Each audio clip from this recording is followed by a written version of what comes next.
12 जनवरी, वरदान नगर, सेक्टर 9, सुबह तकरीबन 9 बजे। स्लम के कुछ बच्चे अपने घर के पास ही एक डंप यार्ड के करीब खेल रहे थे। खेलते हुए अचानक उनकी नज़र एक वाइट क्लॉथ में लिपटी हुई एक चीज़ पे पड़ी। खेल खेल में जब उन बच्चों ने उस कपड़े को हटाया तो उन्होंने जो देखा उसके बाद वो इतना ज़्यादा डर गए कि चीखते हुए सीधे अपने घर की तरफ भागे। जब उनके माँ बाप को ये पता चला तो वो बच्चे उन्हें उसी जगह ले गए। जब लोगों ने उस वाइट क्लॉथ में लिपटी हुई चीज़ को देखा उन्होंने तुरंत पुलिस को इन्फॉर्म किया, क्योंकि वो कोई चीज़ नहीं, वो एक लाश थी। जी हाँ, एक डेड बॉडी, और वो भी ऐसी हालत में जिसे देखना शायद पुलिस के लिए भी मुश्किल हो रहा था। अब सवाल ये था कि ये लाश है किसकी, इसे किसने मारा और आखिर क्यों। हर चेहरे पे एक ही सवाल था, कौन है ये शख्स।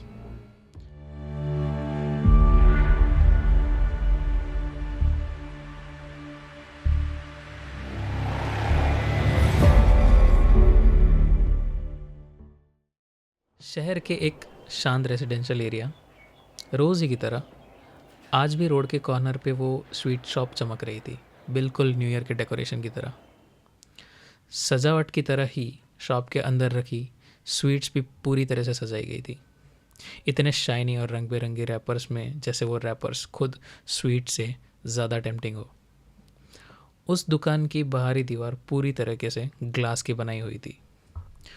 उस ग्लास की दीवार से कुछ छोटे बच्चे अपनी नाक चिपका के अंदर रखी स्वीट्स को देखे जा रहे थे, जैसे उनकी आंखों के लिए वो सिर्फ स्वीट्स नहीं, एक सपना हो। उन बच्चों के साथ साथ उनसे थोड़ी दूर एक 24-25 साल का लड़का उस शॉप के अंदर देख ही रहा था। उसकी आंखों में एक अलग सी चमक थी, पर शायद वो स्वीट्स नहीं देख रहा था। उसके हाथ में एक फोल्डर था जिसमें कुछ ब्लैक एंड वाइट स्केच थे। उस लड़के का नाम था केविन। केविन 24-25 साल का, average height, strong looking physique वाला लड़का था। काफ़ी देर तक बाहर से शॉप के अंदर देखने के बाद वो शॉप के अंदर एंड मेन एंट्रेंस से एंटर हुआ। अंदर जाते ही वो डाइनिंग सेक्शन में पहुंचा और एक कुर्सी पे बैठ गया। वहाँ सर्व कर रही एक यंग लेडी को उसने एक हल्की सी स्माइल दी। वो लेडी डार्क टोन्ड, एलिगेंट और एकदम एनर्जेटिक थी। उसने एक ब्लैक ड्रेस पहनी हुई थी, bright red lipstick, sharp and dark eyes. उसकी प्रेजेंस में एक अलग ही कॉन्फिडेंस था जो बिना कुछ बोले ही महसूस किया जा सकता था। वो लेडी का नाम था लॉरा। थोड़ी देर बाद लॉरा केविन के पास आई उसका ऑर्डर लेने के लिए। केविन ने शांत आवाज़ में कहा, एक पेस्ट्री और एक कप ब्लैक कॉफ़ी। लॉरा ने एक जेंटल से स्माइल के साथ पूछा, ओके, एनीथिंग एल्स? केविन थोड़ा सा रुक गया, जैसे वो कुछ कहना चाहता हो पर कह नहीं पा रहा हो। थोड़ी सी हिचकिचाहट के साथ उसने कहा, नो थैंक्स। लॉरा जैसे मुड़ने ही वाली थी, केविन ने अचानक आवाज़ लगाई और थोड़े टूटे फूटे लड़खड़ाते अंदाज में बोला, and and and I want you to marry me. Laura एकदम शॉक हो गई और थोड़े गुस्से से बोली, ऐसा मजाक मुझे बिल्कुल पसंद नहीं है। केविन थोड़ा सीरियस हो गया और उसने कहा, ये मजाक नहीं है, मैं बिल्कुल सीरियस हूँ। वो लड़की केविन को एक तक देखे जा रही थी, जैसे वो किसी गहरी सोच में डूब चुकी हो। फिर वो केविन के सामने वाली कुर्सी पे बैठ गई, जैसे वो केविन को कुछ बताना चाहती हो। केविन बोल रहा था, वो लड़की बस उसे ध्यान से सुन रही थी, उसको एक तक देखे जा रही थी। तभी अचानक रिसेप्शन की बेल बजी। लॉरा ने मुड़ के देखा तो कुरियर आया था। एक पल के लिए जैसे अपने ख्वाबों से वो बाहर निकल गई। लॉरा ने अपना होश संभाला और तुरंत ही उठ के रिसेप्शन काउंटर की तरफ चल पड़ी। जब लॉरा वापस आने के लिए मुड़ी तो केविन एकदम रोमांटिक अंदाज में नील डाउन होके हाथ में रिंग लेके लॉरा को प्रपोज कर रहा था। शॉप के अंदर मौजूद सब लोगों ने ताली बजानी शुरू कर दी। लॉरा थोड़ी एम्बेरस्ड हो गई। उसने थोड़ा गुस्सा और घबराहट के साथ केविन से कहा, ये सब क्या है? तुम उठो और पहले मेरी बात सुनो। लॉरा ने अपनी बात बतानी शुरू की। तकरीबन 2 साल पहले यहाँ से 2 शहर दूर मेरे पापा का अपना पब था, द रॉयल रेड पब। मैं वहाँ गेस्ट्स को ड्रिंक सर्व किया करती थी। वहाँ वैसे तो काफ़ी कस्टमर्स आया करते थे, पर हमारे 2 रेगुलर कस्टमर्स थे, 2 जिगरी दोस्त, समीर और करण। दोनों का बैकग्राउंड बिल्कुल अलग था। समीर जो कि एक बड़े बिजनेसमैन का बेटा था, और करण बिल्कुल ही आम लड़का। करण को स्क्विंट विजन की प्रॉब्लम थी, उसकी वजह से लोग अक्सर उसका मजाक उड़ाया करते थे। लेकिन करण बहुत एक खुश मिजाज लड़का था, वो कभी किसी के बात का बुरा नहीं मानता था। रेगुलरली आते ये दोनों दोस्तों के साथ मेरी दोस्ती भी जम गई। ऐसे ही कुछ समय बीतने के बाद एक दिन करण ने मुझसे अपने प्यार का इजहार कर दिया। मैं उसे टालना चाहती थी, इसलिए मैंने उसे कह दिया कि मैं क्रिश्चियन हूँ और मेरे घर में इंटरकास्ट मैरिज अलाउड नहीं है। ये बात मैंने सिर्फ इसलिए कही थी क्योंकि उसको ऐसा ना लगे कि मैं उसको उसके विजन प्रॉब्लम की वजह से रिजेक्ट कर रही हूँ, और शायद ये असली वजह भी थी। किसी तरह से मैंने करण को मना लिया। उसके कुछ समय बाद समीर ने मुझे प्रपोज़ किया और मैंने समीर को हाँ कह दी, शायद इसलिए क्योंकि वो ज़्यादा पैसे वाला था। करण को कभी ये बात पता चली कि नहीं मुझे पता नहीं है। उसके बाद करण कहीं चला गया। मैंने एक बार समीर से पूछा कि करण कहाँ है, तो उसने कहा कि वो अपने होम टाउन चला गया है, लेकिन पता नहीं क्यों। ये बात मुझे कभी ठीक नहीं लगी। ये सब सुन के केविन थोड़ा सा निराश हो गया था, जानकर कि लॉरा किसी और से प्यार करती थी, और वो भी शायद इसलिए क्योंकि उसके पास ज़्यादा पैसे थे। अब ये बात केविन को और भी ज़्यादा पेनफुल लग रही थी। इन दोनों की इन बातें चल रही थी, तभी एक गेस्ट आया। उसने कहा कि आपकी शॉप के डोर के पास एक अजीब सा नोट लगा हुआ है। लॉरा और केविन तुरंत ही दरवाजे की तरफ गए। जैसे ही उन्होंने नोट पढ़ा, दोनों शॉक हो गए। रेड इंक से लिखा था, he shouldn't have you, he won't have you. Laura बुरी तरीके से डर गई, जैसे वो जानती थी ये नोट किसने लिखा है, जैसे वो शब्द सुनाई दे रहे थे उसे किसी की आवाज़ में। लॉरा ने घबरा गए तुरंत ही समीर को फ़ोन किया। उसका फ़ोन बंद था। बिना वक्त गवाए लॉरा ने समीर के घर जाने का फ़ैसला किया। केविन, जो कि कुछ देर तक लॉरा से शादी के ख्वाब देख रहा था, अब वो उस लड़की के साथ खड़ा था जो किसी और की वजह से टूट चुकी थी।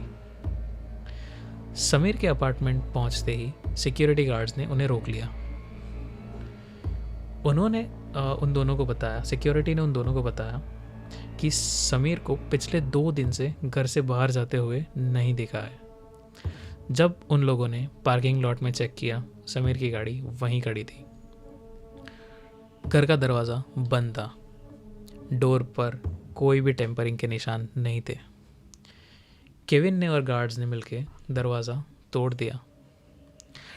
दरवाजे से एंटर होते ही एक लंबा कॉरिडोर था और चारों तरफ बस अंधेरा था। जैसे ही लाइट जली, लॉरा की चीख निकल गई और वो ज़ोर ज़ोर से रोने लगी।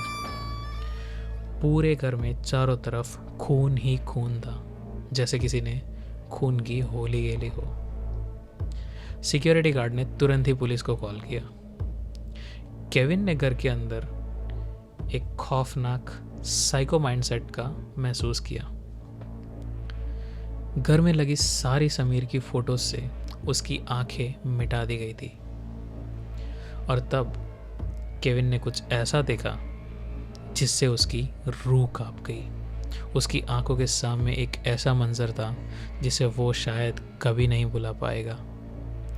हॉल में शोपीस की तरह 2 आंखें सजाई गई थी, 2 असली इंसानी आंखें।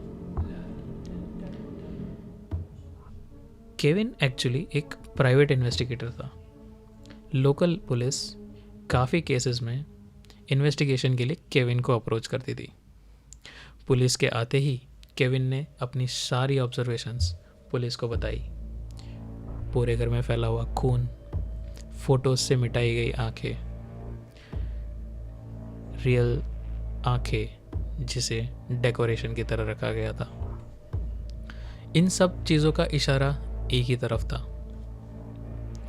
अब केविन इस इन्वेस्टिगेशन को लीड कर रहा था। लॉरा से की गए क्वेश्चन आंसर्स में लॉरा के आंसर से करण प्राइम सस्पेक्ट था।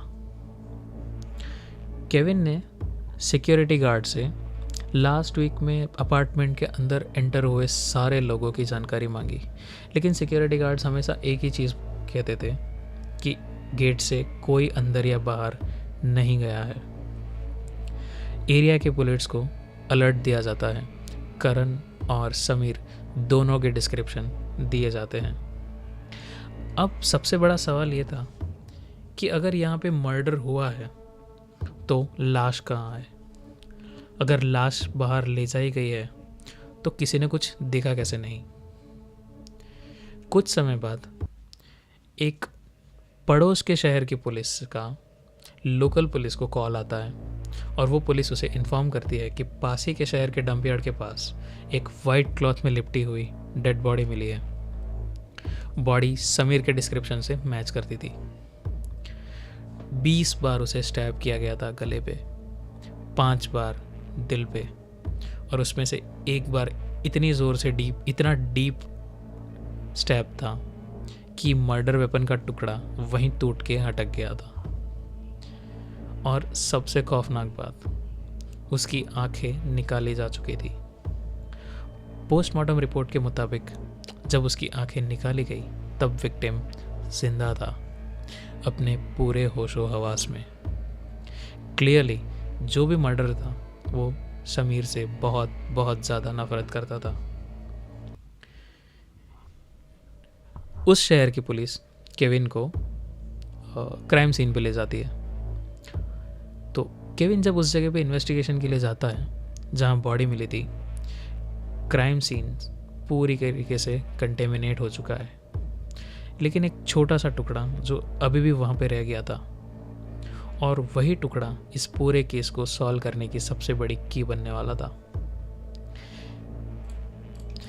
केविन ने अचानक कुछ ऐसा देखा कि उसके आंखें चमक उठी। बिना वक्त गवाए उसने तुरंत पुलिस ऑफिसर को कॉल किया और कहा, मैं समझ गया हूँ कि लाश घर से बाहर कैसे गई। कैसे? पुलिस ऑफिसर ने पूछा। केविन ने सिर्फ इतना कहा, सबके सामने से, और उस पुलिस ऑफिसर को तुरंत समीर के अपार्टमेंट के पास आने के लिए कहा। केविन और पुलिस ऑफिसर जब सिक्योरिटी गार्ड के पास आए और उन्होंने सीसीटीवी फुटेज चेक की, फुटेज देखते ही केविन सब कुछ समझ गया। उसे साफ समझ आ गया था कि कातिल सबके सामने से लाश लेके कैसे निकला। जब इस बारे में केविन ने सिक्योरिटी गार्ड से पूछा तो पता चला कि अपार्टमेंट की लॉन्ड्री का कॉन्ट्रैक्ट एक लोकल क्लीनिंग एजेंसी के पास था। क्लीनर्स हर दूसरे दिन कपड़े लेने और देने के लिए सोसाइटी में एंटर होते थे। असल में कातिल ने लाश को लॉन्ड्री के कपड़ों के बीच में छुपा दिया था।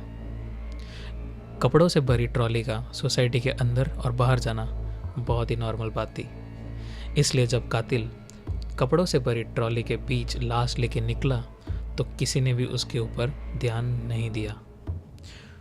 वो वहाँ था लेकिन वो वहाँ नहीं था। वो विजिबल था लेकिन वो मेंटली विजिबल नहीं था। Invisible man. केविन और पुलिस क्लीनिंग एजेंसी के पास पहुँचे, लेकिन क्लीनिंग एजेंसी ने कहा कि ये आदमी हमारे यहाँ काम करता है ही नहीं।